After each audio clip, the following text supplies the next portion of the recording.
আবারও সুপ্রিয় দর্শক, আপনাদের প্রত্যেককে স্বাগত জানাচ্ছি নেক্সাস টেলিভিশনের প্রাত্যহিক নিবেদন, আপনাদের সকলের প্রিয় আয়োজন বেকমেন্স বিস্কিটস নিবেদিত ইসলামী জীবন বিধানের আজকের এই মোবারক অনুষ্ঠানে।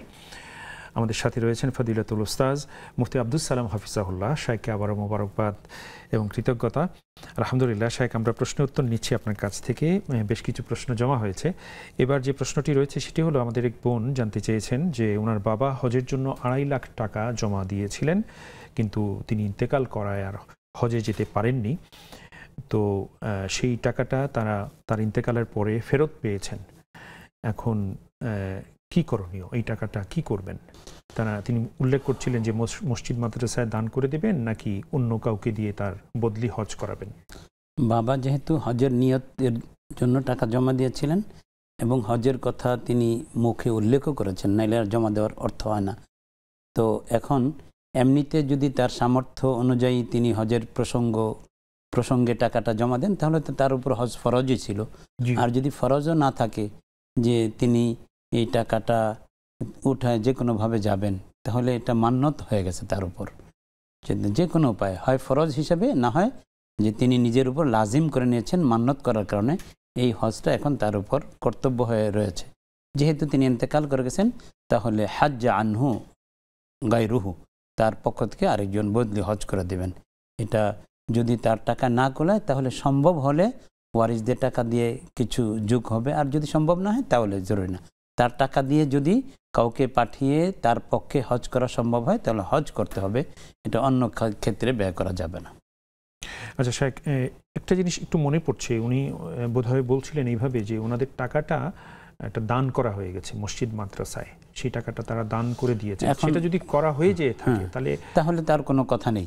ব্যাপার হলো যে উনি আপনার হজ করতে পারেননি, মারা গেছেন, মৃত্যুবরণ করার পূর্বে যদি ওসিয়ত করে যেয়ে থাকেন, তাহলে তো এটা ওয়ারিসদের উপর কর্তব্য হয়ে দাঁড়ায়। আর যদি ওসিয়ত না করে যান, তাহলে হজের টাকাটা হলেও সেটা ওয়ারিসদের সম্পদ হয়ে গেছে। এখন ওয়ারিসরা তার পক্ষে, বাবার পক্ষে দান করেছেন, সেটাও ঠিক আছে, কিন্তু উত্তম ছিল যে বাবার পক্ষে কাউকে বদলি হজ করিয়ে দেওয়া। অনেক শুকরিয়া শাইখ, জাযাকুমুল্লাহ খায়ের। এখানে আরও একটি বিষয় যেটা লক্ষণীয়, আপনি যদিও কিছুটা বলেছেন যে 2.5 লাখ টাকায় তো আর হজ হচ্ছে না এখন, যদি সম্ভব, এই জন্য ঐচ্ছিকভাবে যদি সম্ভব হয় অ্যাড করে, তাহলে বাবার জন্য করা, আর যদি তা না হয় তাহলে জরুরি নয়। আর দান যেহেতু করা হয়ে গেছে, এটার আর কোনো সমস্যা হবে না। অনেক শুকরিয়া শাইখ, জাযাকুমুল্লাহ খায়ের। এরপর আমাদের আরও একজন বোন, ওনার প্রশ্নটা অনেকটা এরকমই যে ওনার এক আত্মীয়, তিনিও একটা জমি বিক্রি করে হজে যাবেন মনস্থির করেছিলেন, কিন্তু তিনিও ইন্তেকাল করেন, ইন্নালিল্লাহ। তো তিনি মারা গেছেন, কিন্তু জমিটা এখনো বিক্রি হয়নি। এমত অবস্থায় কি করণীয়? তো যেহেতু তিনি এই পণ করেছিলেন যে জমি বিক্রি হলে হজে যাবেন, তো বিক্রি হয়নি, তার উপর হজও ফরজ হয়নি। তো বিক্রি যেহেতু হয়নি, ওই কাজটা সিদ্ধি হলে আমি এই কাজ করব। তো ওই কাজ সিদ্ধি হলে তারপরেই তার উপর হজের বিধান আসতো। এর আগে কাজও সিদ্ধি হয়নি, তার আগেই তিনি ইন্তেকাল করে গেছেন, এখন তার উপর হজ ফরজ না। যদি কথার কথা বিক্রি হয়, তাহলে ওয়ারিসগণ ঐচ্ছিকভাবে তার আত্মীয়ের পক্ষে হজ করিয়ে নিলে আলহামদুলিল্লাহ ভালো হবে। আর যদি নাও করেন, তাহলে তারা ওয়ারিসগণ গুনাহগার হবেন না। অনেক শুকরিয়া শাইখ, জাযাকুমুল্লাহ খায়ের। অনলাইন থেকে একটি প্রশ্ন নিচ্ছি। আমাদের এক বোন খাদিজা আক্তার, তিনি লিখেছেন, আমরা দুই ভাই এক বোন। আমার ছোট ভাইয়ের আর্থিক অবস্থা ভালো এবং বড় ভাইয়ের খারাপ। আমি আমার বাবার বাড়ির সম্পত্তির জমিটুকু আমার বড় ভাইকে দিয়ে দিয়েছি। এখন এটা করা কি আমার ভুল হয়েছে? আর আমার কি আমার দ্বিতীয় ভাইকে, মানে ছোট ভাইকেও আমার সমান ভাগ দেওয়া উচিত ছিল কিনা? বাবা ইন্তেকাল বা বাবা মা ইন্তেকাল করে যাওয়ার পরে সম্পত্তি সন্তানদের এটা অটোমেটিকলি হয়ে যাবে। এখন বোনের অংশ বোন পেয়ে গিয়েছেন, পেয়ে যাওয়ার পরে কাকে দিবেন, ছোট ভাইকে না বড় ভাইকে, এটা তার সম্পূর্ণই তার এখতিয়ার। আর বড় ভাই যেহেতু হতদরিদ্র বা দারিদ্রতার কষাঘাতে, আর্থিক অবস্থা অসচ্ছল, সেই বিবেচনায় তিনি বড় ভাইকে দিয়েছেন, এটা সুন্দর করেছেন। এই ক্ষেত্রে সমতা রক্ষা করে ছোট ভাইকেও দিতে হবে, এমন কোনো জরুরি বিষয় না। অনেক শুকরিয়া শাইখ, জাযাকুমুল্লাহ খায়ের। আলহামদুলিল্লাহ। আমরা আরও একটি প্রশ্ন নিচ্ছি অনলাইন থেকে। আমাদের এক ভাই জানতে চেয়েছেন যে এআই কি দাজ্জালের ফিতনা? এই প্রশ্নটির উত্তর আমরা আপনার কাছ থেকে নেব। আরও একটা ফোন আছে আমাদের সাথে, ফোনে একজন দর্শক রয়েছেন। আসসালামু আলাইকুম ওয়া রাহমাতুল্লাহ। আসসালামু আলাইকুম। ওয়ালাইকুম আসসালাম রাহমাতুল্লাহ। জি বোন, আমরা শুনতে পাচ্ছি, আপনি আমার বলুন। একটা প্রশ্ন ছিল যে আমার হাজবেন্ড হচ্ছে রেশন পায়, সরকারি চাকরি করে প্রতি মাসে। এখন সেই রেশনটা আসে হচ্ছে বউ এবং বাচ্চার, মানে সে তাদের ইনফরমেশন গুলো নিয়ে তিনজনের নামে রেশনটা আসে। এখন আমার শাশুড়ি প্রথম থেকেই বলছিল যে ওনাকে কিছু রেশন দিতে। এখন আমরা বলছিলাম যে আচ্ছা হাফ ওনাকে দিয়ে হাফ আমরা রাখবো, কারণ এক মাসের রেশন দিয়ে দুইটা ফ্যামিলি চলা যায়। এখন আমার শাশুড়ি হঠাৎ বলতেছে যে মানে রেশনটা উনি পুরো চায়। এখন আমার হাজবেন্ড বলছে যে রেশনটা পুরোটা দেওয়া নাকি ওনার কর্তব্য এবং ওনার জন্য নাকি ফরজ। এরকম মা চাইছে, উনি আমাকে কিনে খাওয়াতে চাচ্ছে কিন্তু রেশনটা আমাদেরকে দিতে যাচ্ছে না, মানে আমাদের ফ্যামিলি মানে আমার বাচ্চা, হাজবেন্ড আর আমাদের জন্য খরচ করতে চাচ্ছে না, ওনার মাকে পুরোটা দিতে চাচ্ছে। আমার প্রশ্ন হচ্ছে যে উনি যদি এটা করে তাহলে কি আমাদের মানে আমার সন্তানের এবং আমার কি হক নষ্ট হবে? উনি এই ব্যাপারে আবার একটু মানে দ্বিধায় আছে যে আসলে হক নষ্ট হবে কিনা, যেহেতু আমাদের হিসাব করে রেশনটা পাঠানো হচ্ছে। আচ্ছা, আপনার স্বামী তার রেশনের পুরো অংশটাই তার মাকে দিয়ে দিতে চাচ্ছেন, তাই তো? হ্যাঁ, আমার শাশুড়ি চাইছে এবং আচ্ছা, উনি ওটা খাবে এবং সবাইকে বিলাবে এরকম। আচ্ছা, বুঝতে পেরেছি বোন, আপনি সাথে থাকুন, ইনশাআল্লাহ শায়েখ বলবেন। জাযাকুমুল্লাহ খায়ের। আলহামদুলিল্লাহ। শায়েখ, আরও একটি প্রশ্ন এসছে। তার পূর্বে আমরা যে প্রশ্নটি করেছিলাম, এআই কি দাজ্জালের ফিতনা? দাজ্জাল তো অনেক ফিতনা নিয়ে আসবে, তো দাজ্জাল মিনাদ দাজাজিলা, দাজ্জালের ফিতনাগুলোর একটা অংশ বিশেষ, এটা বলতেই হবে যে দাজ্জাল যেভাবে ইউলাব্বিসুল হাক্কা বিল বাতিল, সত্যকে মিথ্যা করে মিথ্যাকে সত্য করে দেখাবে, তো তারই একটা নমুনা এআই এর মধ্যে আমরা দেখতে পাই। সুতরাং এটাকে যদি বলি দাজ্জালের ফিতনার একটা অংশ, তাহলে এটা অত্যুক্তি হবে না। ওলামায়ে কেরাম এমনটাই আশঙ্কা করছেন যে এটা দাজ্জালের ফিতনার একটা অংশ, ভূমিকা হিসেবে আসছে। অনেক শুকরিয়া। আসলে এই বিষয়ে বিস্তারিত আলোচনার আসলে অবকাশ রয়েছে, সেই সুযোগ আমরা পেলে কখনো ইনশাল্লাহ করব।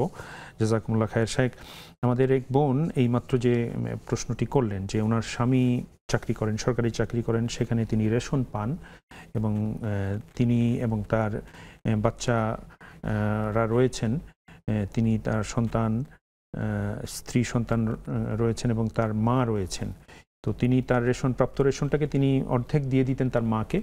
তো এখন তার মা পুরো রেশনটাই চাচ্ছেন, হয়তো তার জরুরত। তো এমত অবস্থায় আমাদের এই বোনের প্রশ্ন হলো, তার স্বামী কি পুরো রেশনটা তার মাকে দিয়ে দিতে পারেন? এই ক্ষেত্রে এটা হলে কি তিনি তার স্ত্রী সন্তানের হক নষ্ট করবেন কিনা? আসলে স্ত্রী সন্তানের ভরণ পোষণের দায়িত্ব স্বামীর, তার মানে অভিভাবকের। সেই বিবেচনায় তার স্বামী তাদের ভরণ পোষণের ব্যবস্থা যদি রেশনের মাধ্যম ছাড়া অন্য মাধ্যমে করতে পারেন, তাহলে রেশনটা কাকে দিলেন, মাকে না অন্য কাউকে, এটা তো আপত্তির কিছু না। আর যদি উল্লেখ করছিলেন যে তিনি কিনে খাওয়াবেন, হ্যাঁ, তাহলে তো কোনো কথা নেই। বরং হয়তো বা মায়েদের মনের মধ্যে তো মানে আপনার সমবেদনা বেশি থাকে। বিশেষ করে হয়তো বা এমন কিছু আছে যে মায়ের কোনো কন্যা সন্তান একটু অভাবী আছে, তাকে দেওয়ার প্রয়োজন, সেটা মুখ ফুটে বলতে পারছেন না এখানে, এই জন্য পুরোটাই চাচ্ছেন। তো মা যদি পুরোটা নিয়ে নেন আর স্বামী বা অভিভাবক দায়িত্ব নেয় যে আমি তোমাদেরকে কিনে খাওয়াবো, তাহলে তো আপত্তির কিছু না। তবে এখানে একটা প্রসঙ্গ ছিল যেটি আমার ছুটে গেছে, যেটি হচ্ছে যে এই রেশনটা আসে কিন্তু তার স্ত্রী এবং সন্তানের বরাতে, তাদের নামে, তাদের জন্য বরাদ্দ হয়। তা হোক, বরাদ্দ তাদের জন্য হলেও উনি যদি অন্যভাবে ব্যবস্থা করতে পারেন, তাহলে তো সেটা যদি কাউকে উপহার দেন, তা আপত্তির কিছু না। কথা হলো যে মাকে দিয়ে দেওয়ার পরে তাদের সংসারে টানা পোড়েনের অবস্থা হয় কিনা। যদি মাকে দিয়ে দেন আর এদিক দিয়ে নিজ সংসারে টানা পোড়েন এবং এটা স্ত্রীর নামে বরাদ্দ হয়, তখন একটা প্রশ্ন দাঁড়াবে যে তাহলে ওনার পুরোটাই রেশনের অংশ পুরোটাই মাকে দেওয়া ঠিক হবে না তখন। অনেক শুকরিয়া শাইখ, জাযাকুমুল্লাহ খায়ের। আমরা আবারও একটা ছোট্ট বিরতিতে যাচ্ছি, তারপর আবারও আপনার কাছে আসবো ইনশাআল্লাহ। দর্শক, নিচ্ছি ছোট্ট বিরতি, সাথেই থাকুন।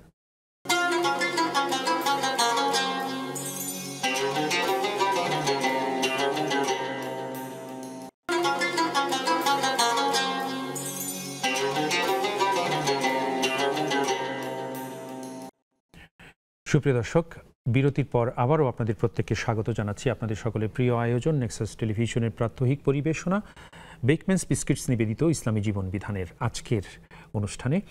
আমরা অনুষ্ঠানের শেষ ধাপে পৌঁছে গেছি।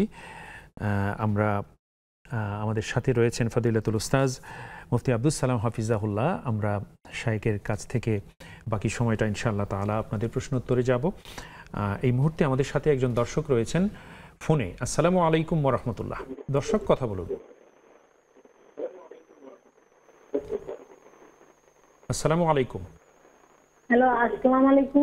ওয়ালাইকুম আসসালাম রহমতুল্লাহ। জি বোন, আমরা শুনতে পাচ্ছি, আপনি বলুন। জি, আমার একটা প্রশ্ন ছিল, সেটা হলো আমরা যে নামাজ পড়ি তো অনেক সময় হাঁটুর কারণে আমরা ওই জায়নামাজে ভর দিয়ে উঠি, এটা কি নামাজ হবে? জায়নামাজে হাত, আচ্ছা আচ্ছা, জি, জায়নামাজে দুই হাত ভর দিয়ে উঠি আর কি, হাঁটুতেও দেওয়া উচিত কিন্তু পারি না তো। আচ্ছা, বুঝতে পেরেছি বুঝতে পেরেছি। আর কোনো প্রশ্ন আছে? অনেক শুক্রিয়া বোন, আপনি সাথে থাকুন, ইনশাআল্লাহ শায়েখ বলবেন। জাযাকুমুল্লাহ খায়ের। আলহামদুলিল্লাহ শায়েখ, আপনাকে আবারও মোবারকবাদ জানাচ্ছি। আমরা অনুষ্ঠানের শেষ ধাপে রয়েছি, হয়তো আমরা মিনিট 6 সময় পাবো।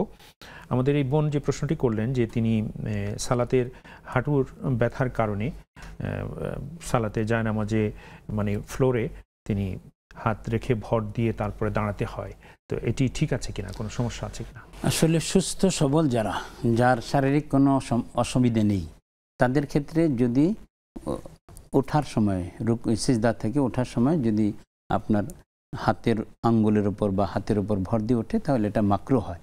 কিন্তু যাদের স্থূলতার কারণে বা শারীরিক ওয়েট বেশি হওয়ার কারণে তারা সরাসরি হাঁটুর উপর হাত রেখে উঠতে পারছেন না, তারা তো মাজুর হিসাবে, তো মাজুরের জন্য তো কোনো মাসআলা নেই। এমন অনেককেই লক্ষ্য করা যায় যে স্থূলতা বা অতিরিক্ত ওয়েটের কারণে তারা এভাবে সরাসরি হাঁটুর উপর হাত রেখে উঠতে পারেন না, তো তারাই শুধু ওই দুই হাত ভর করে জায়নামাজের উপর কিংবা জমিনের উপর তারপরে ওঠেন। তাও এটা আপনার মাকরু হবে না, মাজুরদের জন্য মাকরু হবে না, যারা সুস্থ তাদের জন্য এটা করলে মাকরু হবে। অনেক শুক্রিয়া শাইখ, জাযাকুমুল্লাহ খায়ের।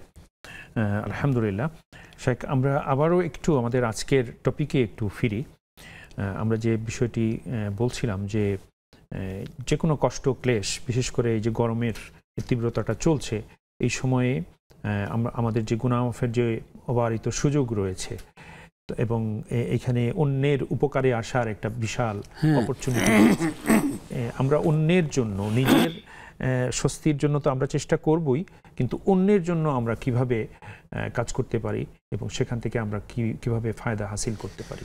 হ্যাঁ, এটা মুসলিম, বিশেষ করে আপনার মুসলিম খিলাফা, বিশেষ করে যে রাসূল আকরাম সাল্লাল্লাহু আলাইহি ওয়াসাল্লাম খিলাফা আলা মিনহাজ নবুওয়া, যে আমাদের তুর্কি আমল উসমানিয়া খিলাফা, সেই খিলাফাগুলোর মধ্যে আমরা বিভিন্ন ইতিহাস পাই যে পথিকদের জন্য পানীয় জলের ব্যবস্থা করা, এটা বড় মানে একেবারেই খুব বেশি সাদাকা জারিয়ার আমল। একজন সাহাবী সাদ ইবনে উবাদা রাদিয়াল্লাহু তাআলা আনহু, তিনি নবীজির কাছে এসে বললেন, ইয়া রাসূলুল্লাহ, আমার আম্মা জান্নাহ ইন্তেকাল করেছেন, মা কিছু বলে যেতে পারেননি, তা উনি বলছেন যে আমার মনে হচ্ছে মা যদি কিছু বলে যেতে পারতেন তাহলে সাদাকার কথা বলতেন, তো আমার মন চাচ্ছে মায়ের পক্ষে কিছু সাদাকা করতে। ইয়া রাসূলুল্লাহ, আমি কোন সাদাকাটা করতে পারি?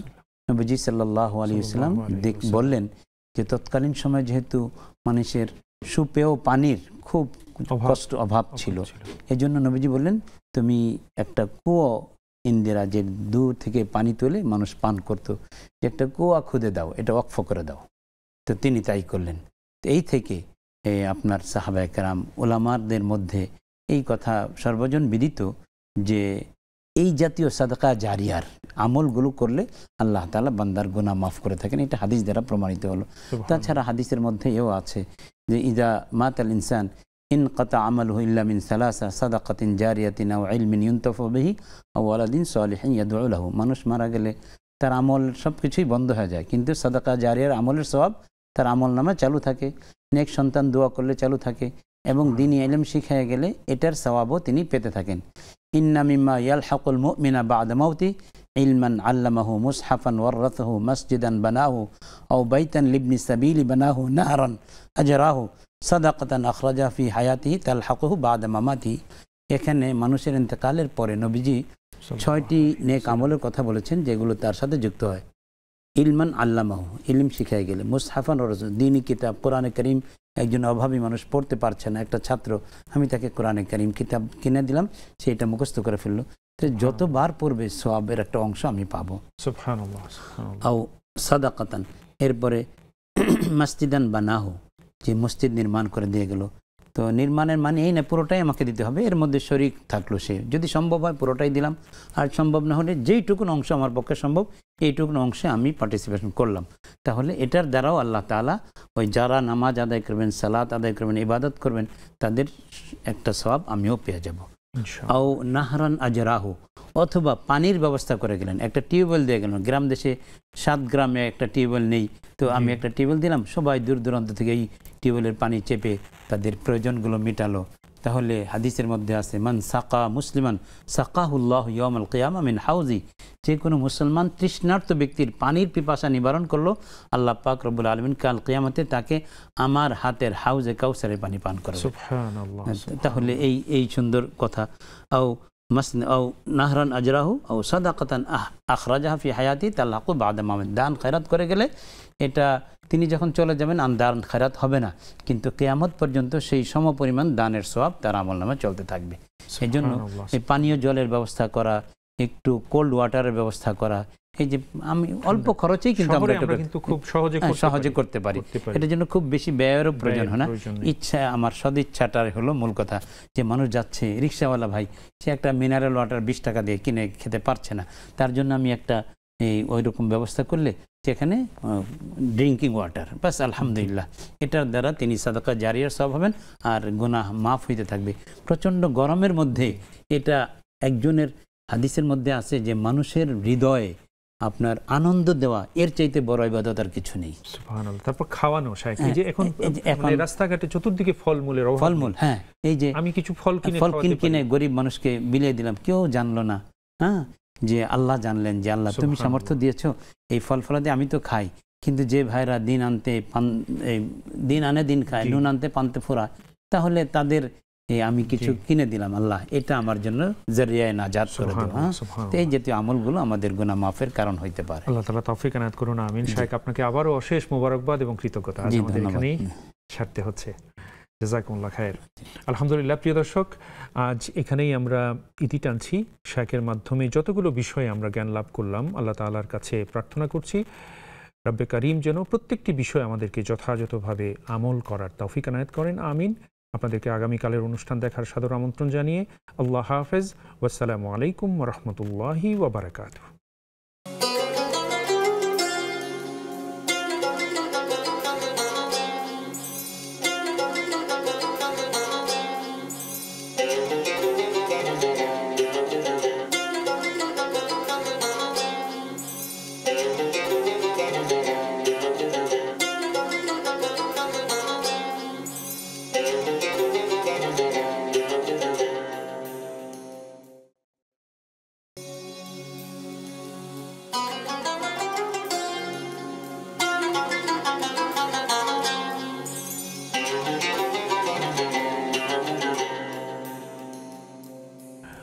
আসসালামু আলাইকুম ওয়া রাহমাতুল্লাহি ওয়া বারাকাতুহু। আলহামদুলিল্লাহ ওয়াসসালাতু ওয়াসসালামু আলা রাসূলিল্লাহ ওয়া আলা আলিহি ওয়া সাহবিহি আজমাইন ওয়া বাদ। সুপ্রিয় দর্শক, প্রীতি নিন, শুভেচ্ছা নিন। আপনাদের প্রত্যেককে স্বাগত জানাচ্ছি নেক্সাস টেলিভিশনের প্রাত্যহিক নিবেদন এবং আপনাদের সকলের প্রিয় অনুষ্ঠান ভালো লাগা এবং ভালোবাসার আয়োজন বেকম্যানস বিস্কিটস নিবেদিত ইসলামী জীবন বিধানের আজকের পরিবেশনায়। প্রিয় দর্শক, আপনারা সকলে জানেন যে আমাদের এই আয়োজনটি নেক্সাস টেলিভিশনের পাশাপাশি নেক্সাস টেলিভিশন ইসলামিক এই ফেসবুক পেজ থেকেও সরাসরি সম্প্রচারিত হচ্ছে। আলহামদুলিল্লাহ। ইতোমধ্যে হয়তো অনেকেই অনলাইনেও আমাদের সাথে যুক্ত হয়েছেন, আপনাদেরকেও মোবারকবাদ জানাচ্ছি এবং সেই সঙ্গে আপনাদের প্রত্যেককে জানাচ্ছি আপনারা সরাসরি সংযুক্ত হতে পারছেন আজকের আয়োজনেও প্রতিদিনের মতো দুটি মাধ্যমে। প্রথমত স্ক্রিনে প্রদর্শিত নাম্বারে সরাসরি ডায়াল করে, এবং দ্বিতীয়ত যারা অনলাইনে আমাদেরকে উপভোগ করছেন আপনারা ফোন করার পাশাপাশি আমাদের মন্তব্যের ঘরে আপনাদের যে কোনো কথা কিংবা জিজ্ঞাসা সংক্ষিপ্তাকারে লিখলে সেখান থেকেও আমরা নেওয়ার চেষ্টা করব ইনশাআল্লাহ বিইজনিল্লাহ। প্রিয় দর্শক, প্রতিদিনের মতো আজও একজন বিজ্ঞ ইসলামিক স্কলার আমাদের সাথে থাকছেন। তার মাধ্যমে আমরা আপনাদের সকল প্রশ্নের উত্তর এবং সেই সঙ্গে আমরা প্রথমত একটি জীবন ঘনিষ্ঠ সমসাময়িক গুরুত্বপূর্ণ বিষয় নিয়ে কথা বলি। আপনারা জানেন আজকেও সেরকম একটি বিষয় নিয়ে কিছু কথা বিজ্ঞ মেহমানের কাছ থেকে আমরা জানব, গাইডলাইন নেওয়ার চেষ্টা করব ইনশাআল্লাহ। আর সেই সঙ্গে আমরা প্রত্যাশা করব আপনারা সকলে নিশ্চয়ই প্রস্তুতি নিয়ে বসে রয়েছেন যে আপনাদের সকল জিজ্ঞাসার জবাব জানার জন্যে, এবং আরও প্রত্যাশা করব আজকের যে টপিক সেই টপিককে সামনে রেখে আপনারা যদি প্রশ্ন করতে পারেন তাহলে আলোচনা আরও প্রাণবন্ত হবে এবং উপভোগ্য হবে। আপনাদের সকলের মঙ্গল প্রত্যাশা করছি এবং আয়োজনের মঙ্গল কামনা করে শুরু করছি। প্রথমত আমরা আজকে যে বিষয়টি নিয়ে বিজ্ঞ শায়েখের কাছ থেকে কথা শুনব সেটি হচ্ছে গরম কষ্টদায়ক হলেও গুনাহ মাফের উপায়। গরম কষ্টদায়ক হলেও গুনাহ মাফের উপায় বা সুযোগ। আলহামদুলিল্লাহ। প্রিয় দর্শক, আমরা সকলে জানি যে মুমিন মুসলিমের জীবনে যে কোনো বিপদ আপদ, বালা মুসিবত, কষ্ট, দুঃখ, ক্লেশ নিপতিত হোক না কেন, মুমিন যদি সবর করেন এবং ধৈর্য ধারণ করেন, আল্লাহর উপর ভরসা রাখেন এবং তার দিন পালনে তিনি সচেষ্ট থাকেন, তাহলে রাসূল আকরাম সাল্লাল্লাহু আলাইহি ওয়াসাল্লাম তার হাদিসে জানিয়েছেন যে সেই ব্যক্তি গুনাহসমূহ আল্লাহ তাআলা ক্ষমা করে দেন। এমনকি ছোট্ট একটি কাঁটাও যদি তার শরীরে ফোঁটে তার বিনিময়েও আল্লাহ তাআলা তার গুনাহসমূহ মাফ করে দেন। অন্য আরেকটি হাদিসে, যেটি বুখারী মুসলিমে বর্ণিত হয়েছে, পূর্বের কথাটিও বুখারী মুসলিমের বর্ণনা, বুখারী মুসলিমের অন্য আরেকটি হাদিসে বর্ণিত হয়েছে যে মুমিন মুসলিমের জীবনে যে কোনো কষ্ট, যে কোনো ক্লেশ, সেটা তার শারীরিক অসুস্থতা কিংবা অন্য যে কোনো দুঃখ কষ্ট ক্লেশ আসুক না কেন, তার গুনাহসমূহ আল্লাহ তাআলা তার মাধ্যমে ঝেড়ে দেন যেমন গাছ তার পাতা ঝেড়ে ফেলে। সুবহানাল্লাহ। তো এরকম বিষয়গুলো আমাদের সামনে রয়েছে হাদিসে রাসূল সাল্লাল্লাহু আলাইহি ওয়াসাল্লামের মাধ্যমে আমরা যে বিষয়গুলো জেনেছি। আরও অনেক কথা রয়েছে, আমরা শায়েখের কাছে যাব। আজ আমাদের মাঝে উপস্থিত হয়েছেন আমাদের সকলের প্রিয় মানুষ, বিশিষ্ট ইসলামিক মিডিয়া ব্যক্তিত্ব, বিজ্ঞ আলেমে দ্বীন এবং সিনিয়র মুহাদ্দিস, নয়াটুলা কামিল মাদ্রাসা, মগবাজার, ঢাকা, ফদিলাতুল শেখ মুফতি আব্দুস সালাম হাফিজাহুল্লাহ। আসসালামু আলাইকুম ওয়া রাহমাতুল্লাহ। ওয়া আলাইকুম আসসালাম ওয়া রাহমাতুল্লাহি ওয়া বারাকাতুহু। আলহামদুলিল্লাহ শায়েখ, আপনাকে অভিনন্দন জানাচ্ছি এবং কৃতজ্ঞতা আপনার মূল্যবান সময় আমাদের সাথে শেয়ার করছেন। জাযাকুমুল্লাহ খায়রা। বারাকাল্লাহু ফীকুম। ওয়া ইয়াক। আলহামদুলিল্লাহ। আমরা শায়েখের সাথে পরিচিত হলাম। আমরা যে বিষয়টি বলছিলাম, আমরা শায়েখের কাছে যাই। শায়েখ, আমরা যে বিষয়ে প্রথমত আজকে আপনার মাধ্যমে কথা শুনব, যদিও ছোট্ট পরিসর, তারপর ছোট্ট পরিসরে আপনার কাছ থেকে একটা গাইডলাইন নেব, অনুপ্রেরণা নেব। সেটি হচ্ছে গরম কষ্টদায়ক হলেও গুনাহ মাফের সুযোগ। আমরা এই শিরোনামটি রেখেছি। তো ইসলামিক শরিয়া আমাদেরকে কি সুসংবাদ দিচ্ছে? ধন্যবাদ। আসলে আমরা অনেক সময় আমাদের বিপদ আপদ আসলে কিংবা কষ্টকর কিছুর মুখোমুখি হলে আমরা ঘাবড়ে যাই, আমরা বেসবর হয়ে পড়ি, অসহিষ্ণু হয়ে পড়ি। কিন্তু সবর, এটা ধৈর্য ধারণের মাধ্যমে, কষ্টকে বরণ করে নেওয়ার মাধ্যমে আল্লাহ অনেক অনেক ফায়দা রেখেছেন। একটা হলো পার্থিব ফায়দা তো আছেই, এবং পারলৌকিক আখেরাতের ফায়দা হচ্ছে যে আমার গুনাহগুলো, মুমিন বান্দা চলতে গিয়ে, হাঁটতে গিয়ে একটু বাধাগ্রস্ত হলেন, পায়ের মধ্যে লেগে থেমে গেলেন, এই যে এটার দ্বারাও আল্লাহ পাক রব্বুল আলামিন তার গুনাহ মাফ করেন এবং তার মর্যাদা বৃদ্ধি করে দেন। সুবহানাল্লাহ। এই জন্য কোরআনে কারীমে আল্লাহ রব্বুল আলামিন ইরশাদ ফরমান, ইন্না মাআল উসরি ইউসরা, যে কষ্টের সাথে তোমার জন্য অনেক অনেক সাফল্য রয়েছে, সহজ বিধান রয়েছে। দেখুন, একবার রাসূল আকরাম সাল্লাল্লাহু আলাইহি ওয়াসাল্লাম সাহাবা একরামকে বললেন, আচ্ছা বলো দেখি, তোমাদের কারো বাড়ির সম্মুখে যদি সুন্দর একটা পুকুর থাকে আর সেই ব্যক্তি গরমের তীব্রতা থেকে বাঁচার জন্য সেই পুকুরে 5 বার গোসল করে নেয়, তাহলে তার শরীরের মধ্যে কোনো ময়লা আবর্জনা থাকবে? তো সাহাবা একরাম বললেন, না ইয়া রাসূলুল্লাহ, ভালো মতো একবার করে গোসল করলেই তো থাকে না, তো পাঁচবার, একবার দুইবার নয় 5 বার করে গোসল করলে তাহলে কিছুই বাকি থাকবে না।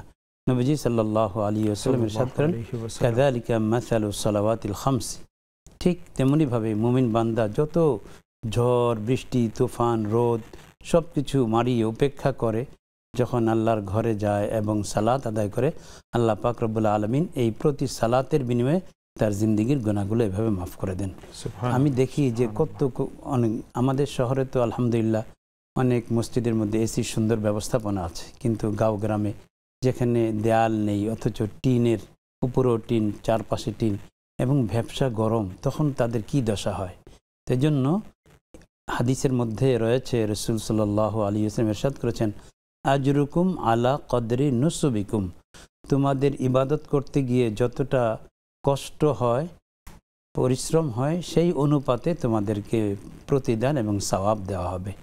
ইন্নাল আতায়া আলা মাতনিল বালায়া, যে বিপদ যেমন আসবে যেমন ধৈর্য ধারণ করবে সেই অনুপাতে তোমরা প্রতিদানও আল্লাহর কাছ থেকে পাবে। এজন্য কোরআনে কারিমে আল্লাহ রাব্বুল আলামিন ইরশাদ করেছেন, ইন্নামা ইউওয়াফাস সাবিরুনা আজরাহুম বিগাইরি হিসাব, যে মানুষ যখন ধৈর্য ধারণ করে সবর করে, এই সবরের বিনিময়ে আল্লাহ তাআলা তাকে অগন্তি যা গণে শেষ করা যাবে না এমন প্রতিদান দিয়ে থাকেন।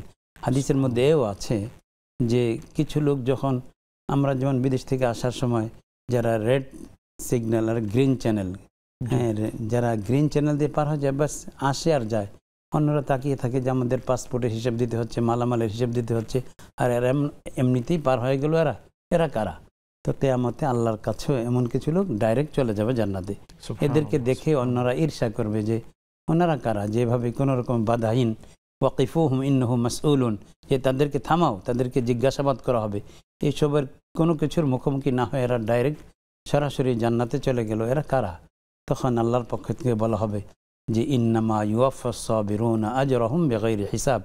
এরা ছিল এই প্রচণ্ড গরমের মধ্যে, যখন রমাজান এসে গিয়েছিল তখন তারা গরমকে অজুহাত দিয়ে রমাজানের সিয়াম ত্যাগ করে নাই এবং আল্লাহ পাকের হুকুম আহকামগুলি যত প্রতিকূলতেই আসুক না কেন তারা সেটাকে পালন করার চেষ্টা করেছে। সুতরাং যারা আল্লাহর কাছে নিজেকে সঁপে দিয়েছে তাদের প্রতিদান আল্লাহ তাআলা এভাবেই দিয়ে থাকেন।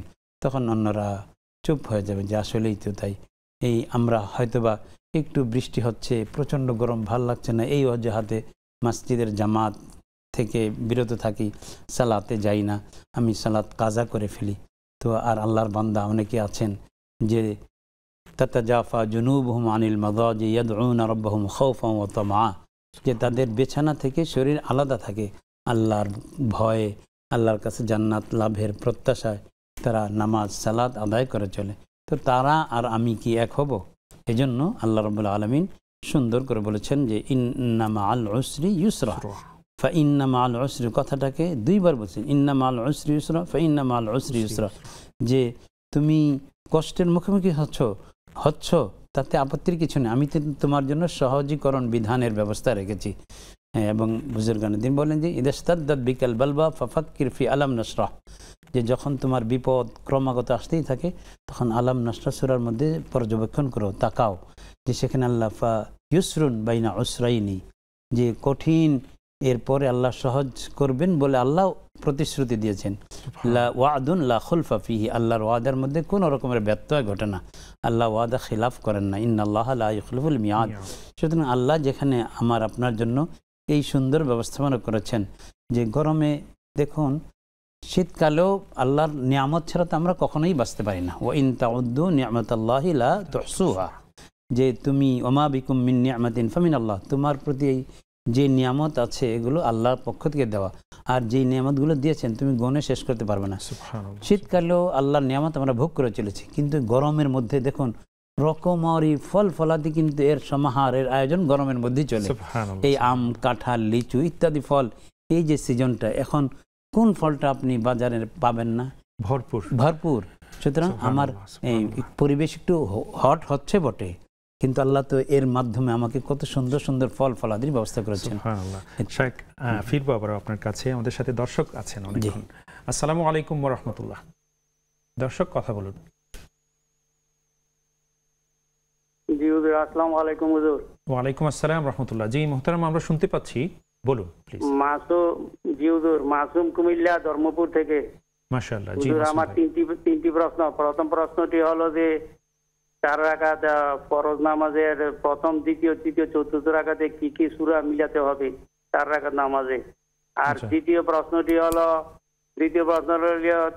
একটি হাদিস তাবারানির আছে নাকি মোহাম্মদ আদম আলাইহিস সালাম মোহাম্মদ সাল্লাল্লাহু আলাইহি সাল্লামকে উসিলা করে দোয়া চেয়েছিলেন। আদম আলাইহিস সালাম মোহাম্মদ সাল্লাল্লাহু আলাইহি সাল্লামকে উসিলা করে দোয়া চেয়েছিলেন। তাবারানির একটি হাদিস, এই হাদিসটা সম্পর্কে জানতে চাই যে হাদিসটা সহি কিনা। আর ওকে ওকে। তৃতীয় প্রশ্নটি হলো সূরা ফাতিহা আয়াত নম্বর 5 অধ্যায় 1, সূরা ফাতিহা আয়াত নম্বর 5। জি। ইয়াকা নাবুদু ওয়া ইয়াকা নাস্তাইন, আমরা শুধুমাত্র আল্লাহর নিকট সাহায্য প্রার্থনা করি। শুধুমাত্র বলতে এই আয়াতটিতে কোরআন কি বলতেছে? আচ্ছা আচ্ছা আচ্ছা, অনেক অনেক শুকরিয়া, অনেক অনেক শুকরিয়া, জাযাকুমুল্লাহ খায়ের। আপনি সাথে থাকুন, ইনশাআল্লাহ শায়েখ বলবেন। আমাদের সাথে আরও একজন দর্শক যুক্ত হয়েছেন। আসসালামু আলাইকুম ওয়া রাহমাতুল্লাহ। দর্শক কথা বলুন। দুঃখিত প্রিয় দর্শক, আপনার লাইনটি কেটে গেছে কোনো কারণে, আবারও চেষ্টা করুন, ইনশাআল্লাহ পেয়ে যাবেন। জাযাকুমুল্লাহ খায়ের। প্রিয় দর্শক, এরই সাথে সময় হয়েছে একটা ছোট্ট বিরতিতে যাবার। ফিরছি অল্পক্ষণের মধ্যেই, সাথেই থাকবেন আশা করি।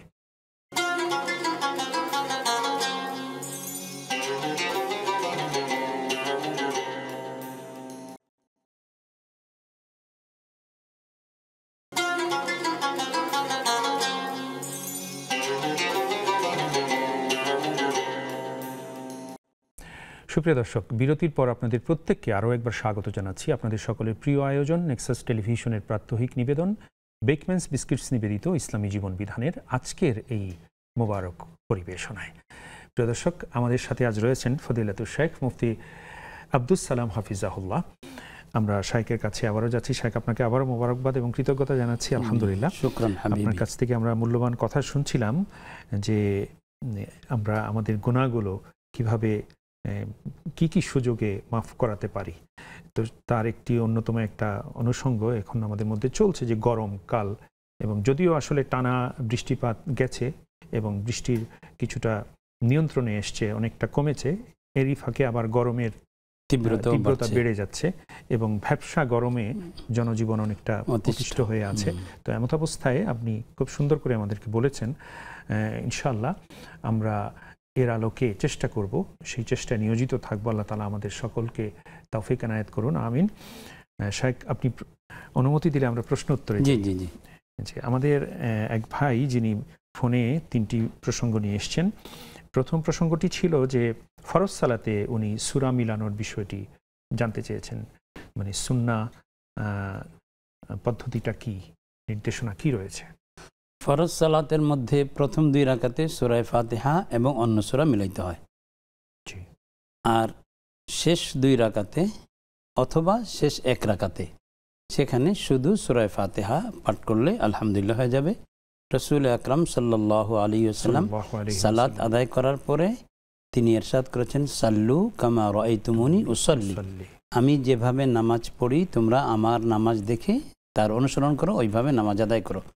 তো হাদিস শরীফের মধ্যে দেখা যায় যে রাসূল আকরাম সাল্লাল্লাহু আলাইহি ওয়াসাল্লাম কানা ইয়াদুম্মুস সূরাতা ফিল উলায়াইন, ফরজ নামাজের প্রথম 2 রাকাতে সূরা ফাতিহার সাথে অন্য সূরা মিলাতেন, আর শেষ 2 রাকাতে মিলাতেন না, মানে শুধু সূরা ফাতিহার উপরেই যথেষ্ট এটা করতেন, অর্থাৎ এটাকেই পড়তেন।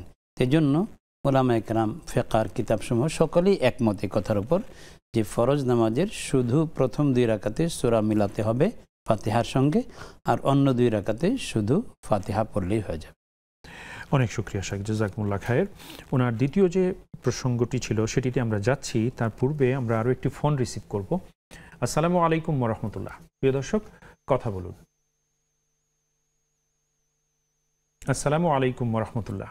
কে রয়েছেন প্লিজ কথা বলুন। জি জি বলুন। আমার বাবা হজে যাওয়ার জন্য, মানে এখন মারা গেছেন, ইন্না লিল্লাহি ওয়া ইন্না ইলাইহি। হজে যাওয়ার জন্য আমার বাবা 2.5 লাখ টাকা মানে জমা দিয়েছিলেন। আচ্ছা আচ্ছা, জি প্রশ্ন। মানে ওই 2.5 লাখ টাকা জমা দেওয়ার পর আমার বাবা মারা গেছেন, ওগুলো তার মানে হজে যাইতে পারে নাই।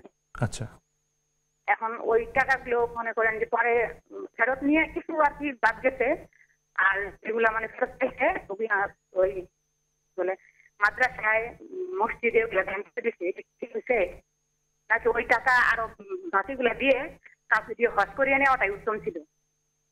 আচ্ছা, বুঝতে পেরেছি। আর কোনো প্রসঙ্গ আছে? না। অনেক শুক্রিয়া বোন, আপনি সাথে থাকুন, ইনশাল্লাহ শায়েখ বলবেন। জাযাকুমুল্লাহ খায়ের। আল্লাহ তাআলা আপনার আব্বাকে ক্ষমা করে দিন এবং জান্নাতের মেহমান হিসেবে কবুল করুন, আমিন। শায়েখের কাছে আমরা যাব, আপনি সাথে থাকুন ইনশাআল্লাহ তাআলা।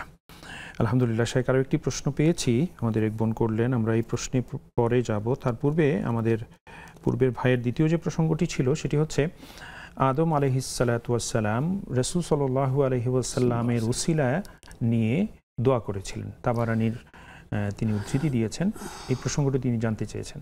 আদম আলাইহিসসালাতু ওয়াসসালাম আল্লাহর মর্জি বিরুদ্ধ কাজ, যেটা অর্থাৎ ওয়ালা তাকরাবা হাদিহি শাজারা ফাতাকুনা মিনাজ জালিমিন ওয়াকুলা মিনহা হাইথু শি'তুমা রাগাদান ওয়ালা তাকরাবা। আল্লাহ রাব্বুল আলামিন বলেছিলেন যে আপনারা দুজন আদম হাওয়া তাদেরকে বলেছিলেন যে জান্নাতের যেখান থেকে ইচ্ছা খুশি মন ভরে ভোগ করুন, খান, কিন্তু এই গাছের কাছেও যাবেন না। কিন্তু ফাওয়াসওয়াসা লাহুমুশ শয়তান তাদেরকে প্ররোচনা দিল। এরপরে যা হওয়ার তো হইল। অকাল, শয়তান এসে বলল, মা নাহাকুমা রব্বুকুমা আন তিলকুমা শাজারা ইল্লা আন তাকুনা মালাকাইন আও তাকুনা মিনাল খালিদিন। আল্লাহ শুধু এই জন্যই এই গাছের কাছে যেতে নিষেধ করেছেন, এই গাছের ফল খেলে মানুষ ফেরেশতা হয়ে যায়, অথবা এই গাছের ফল খেলে চিরন্তন হায়াত লাভ করে। আল্লাহ কোনোটাই চান না আপনাদের থেকে, যে আপনার ফেরেশতা হয়ে জান্নাতে সারা জীবনের জন্য বসবাস করেন, নাউজুবিল্লাহ, অথবা যে আপনারা চিরন্তন হায়াত লাভ করেন, এটাও জান্নাতে চিরস্থায়ী হন, এটাও আল্লাহ চান না। তো তারা যাই হোক, যেভাবে হোক এই প্ররোচনা পরে গেলেন। ফাআকালা মিনহা, এবং খেলেন। ফাবাদাত লাহুমা সাওআতুহুমা, এবং তাদের জান্নাতি পোশাকগুলো খসে পড়ল। তখন আদম আলাইহিসসালাতু ওয়াসসালাম এই যে তওবার জন্য দোয়া করলেন। তো ফাতালাক্কা আদম মির রাব্বিহি কালিমাতিন, আল্লাহর পক্ষ থেকে কিছু বাক্য শিখলেন, সেগুলো দ্বারা রব্বানা যালামনার মাধ্যমে তিনি দোয়া করলেন। তবে ওই তাবারানী শরীফ সহ আরও কিছু হাদিসের গ্রন্থে আছে আদম আলাইহিস সালাম জান্নাতে থাকাকালীন আরশের পায়ের মধ্যে লেখা দেখেছিলেন যে লা ইলাহা ইল্লাল্লাহ মুহাম্মাদুর রাসূলুল্লাহ, এবং তখন তিনি অনুভব করেছিলেন, এই চিন্তা করলেন যে এটা আল্লাহর মানে মাহবুব কেউ না হলে এই নামটা আল্লাহর নামের সাথে যুক্ত থাকবে না। তো সেই ধারণা থেকে তিনি রাসূল আকরাম সাল্লাল্লাহু আলাইহি ওয়াসাল্লামের ওসিলায় দোয়া করেছিলেন।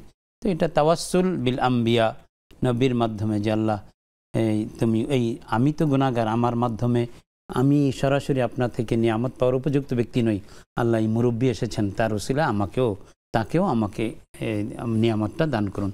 তো এরকম তাওয়াসসুল বিল আম্বিয়া, তাওয়াসসুল বিন নবী মুহাম্মদ, এটার একটা কথা ওখানে পাওয়া যায় আর কি। অনেক শুকরিয়া শাইখ, জাযাকুমুল্লাহ খায়ের। আমাদের সাথে আরও একজন দর্শক রয়েছেন। আসসালামু আলাইকুম ওয়া রাহমাতুল্লাহ। দর্শক, দুঃখিত, লাইনটি কেটে গেছে, আপনি আবারও চেষ্টা করুন, ইনশাল্লাহ পেয়ে যাবেন। জাযাকুমুল্লাহ খায়ের। আলহামদুলিল্লাহ শেখ, আমাদের পূর্বের ভাইয়ের তৃতীয় যে প্রসঙ্গটি ছিল সেটি হচ্ছে সূরা ফাতিহার ৫ম নম্বর যে আয়াত, ইয়াকা না'বুদু ওয়া ইয়াকা নাস্তাঈন। এখানে এই আয়াতের ব্যাখ্যাটা তিনি জানতে চেয়েছেন, কি বোঝানো হয়েছে। এই আয়াতে মূলত মানুষকে শিরিক মুক্ত থাকার কথা বলা হচ্ছে, যে আল্লাহর তাওহীদকে জীবনে প্রতিষ্ঠিত করো। তাওহীদ দুই প্রকার, এই তিন প্রকার। একটা হলো তাওহীদ ফিল রুবুবিয়া, তাওহীদ ফিল উলুহিয়া, তাওহীদ ফিল আসমা ও সিফাত। যে আল্লাহ আমার রব, তিনি আমার সৃষ্টিকর্তা, লালনকর্তা, পালনকর্তা, তিনি আমাকে অস্তিত্বহীন জগৎ থেকে অস্তিত্বশীল জগতে নিয়ে এসেছেন। আমি এই পৃথিবীতে বিদ্যমান, আমার অস্তিত্ব এসেছি আল্লাহর রহমতে। সুতরাং আল্লাহ আমার খালেক, আল্লাহ আমার রাজেক, আল্লাহ আমার রব, এটা আমি মানলাম। এটা হলো তাওহীদের রুবুবিয়াত। সুতরাং যিনি আমাকে অস্তিত্বহীন জগৎ থেকে অস্তিত্বশীল জগতে এনেছেন, যার নিয়ামত আমি ভোগ করে বড় হচ্ছি, ছোট থেকে বড় হলাম, সুতরাং তার জন্য আমাকে অর্ঘ্য পেশ করতে হবে না, সেই অর্ঘ্যটা হচ্ছে ইবাদত। সুতরাং ইয়াকা না'বুদু, আমি তাওহীদ ফিল উলুহিয়া, যে অন্য কারো ইবাদত করব না। ও ইলাহুকুম ইলাহু ওয়াহিদুন ফালাহু আসলিমু, যে শুধু আল্লাহই তোমাদের রব যেহেতু, সুতরাং তার কাছেই মাথা নত করো, তার কাছেই সাজদা করো। এটা হলো ইয়াকা না'বুদু, যে ইবাদত, আমার এই অর্ঘ্য সম্মান আমি নিজেকে বিলীন করে দেব যেই সত্তার কাছে, সেই সত্তা একমাত্র শুধু আপনি, আর কেউ নন। এটা ইয়াকা না'বুদু, তাই তাওহীদ সেখানে হচ্ছে। আর তাওহীদ ফিল আসমা ওয়াস সিফাত, মানে আল্লাহ তার যেই নামগুলো আছে, আল্লাহ যে বৈশিষ্ট্য আছে, পৃথিবীর কোনো তিনি যত বড় নবী হন না কেন, সেই নবীর মধ্যেও ওই বৈশিষ্ট্য কোনো মানুষের মধ্যে নেই, কোনো নবীর মধ্যে নেই, কোনো অলির মধ্যে নেই, কোনো গাউসের মধ্যে নেই, কোনো কুতুবের মধ্যে নেই। শুধু আল্লাহ রাজ্জাক, শুধু আল্লাহ মুহয়ি, জীবন দানকারী, শুধু আল্লাহ মৃত্যু দানকারী, এই সিফাতগুলোকে মেনে নেওয়া, এটা হলো তাওহীদ ফি সিফাত।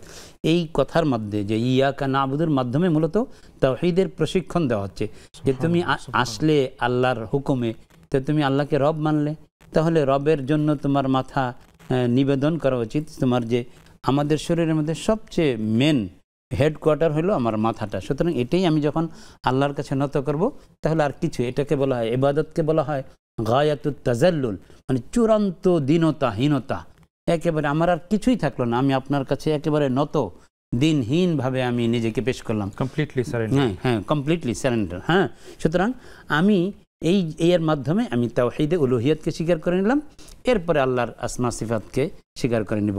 সুতরাং তার মানে হলো যে আমি তাওহীদের উপর ইয়াবুদুনানি ওয়ালা ইউশরিকুনা বি, ইবাদত করতে হবে শিরিক মুক্ত হয়। এই ইয়াকা না'বুদুর মধ্যে শিরিক মুক্ত ইবাদতের কথাই বলা হচ্ছে।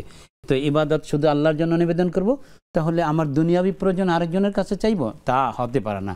যে যিনি আমাকে লালন পালন করলেন, অস্তিত্বহীন জগৎ থেকে আনলেন, আমি আমার প্রয়োজনটা আবার অন্যের কাছে চাইব কেন? এজন্য নবীজি সাল্লাল্লাহু আলাইহি ওয়াসাল্লাম তার চাচাতো ভাই ইবনে আব্বাস রাদিয়াল্লাহু আনহুমাকে ডেকে বলেন, ইয়া বুনাইয়া, শোনো, হ্যাঁ, ইহফাজিল্লাহ ইয়াহফাজ ওয়া ইযা সাআলতা ফাসআলিল্লাহ, যে তোমাকে আমি কিছু নসিহত করছি, তার মধ্যে একটা অন্যতম নসিহত ছিল, যখন তুমি চাইবে কিছু তো আল্লাহর কাছে চাইবে। সুতরাং আল্লাহর কাছে চাওয়া, ইয়াকা নাস্তাইন, যে আমার সাহায্য, আমার যা কিছু শুধুই আপনার কাছে। এই যে কথার কথা, ওই যে শিরিককে দূর করা হচ্ছে। আমাদের সমাজে এও প্রচলিত আছে যে হুজুর দোয়া করবেন, ছেলেটা পরীক্ষা দিবে, তো মাজারে যাচ্ছি, একটা গরু দিয়ে আসতেছি, মাজারে এটা মান্নত করেছি, তো এগুলো তো স্পষ্টতই শিরক। এই জন্য এই আয়াতের মধ্যে তাওহীদের উপর প্রতিষ্ঠিত থাকা এবং শিরক থেকে মুক্ত থাকার বিষয়ে উল্লেখ করা হয়েছে।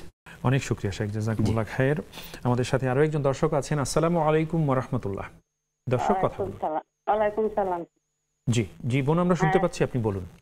হ্যাঁ, বলতেছি যে আমাদের এক আত্মীয় জি একটা বলছিল যে একটা জমি বিক্রি হইলে হজ করবে। আচ্ছা, এখন ওই লোক তো মারা গেছে, ওই লোক মারা গেছে, এখন কি যিনি ওয়াদা করেছিলেন বা বলেছিলেন তিনি ইন্তেকাল করেছেন। হ্যাঁ, এটা কথার কথা আর কি, যে ওই জমিটা বিক্রি হইলে হজ করবো। তো এখন তো উনি মারা গেছে, এখন জমিটা এখনো বিক্রি হয় নাই, যদি হয় তাইলে কি করা লাগবে এটাই জানার জন্য।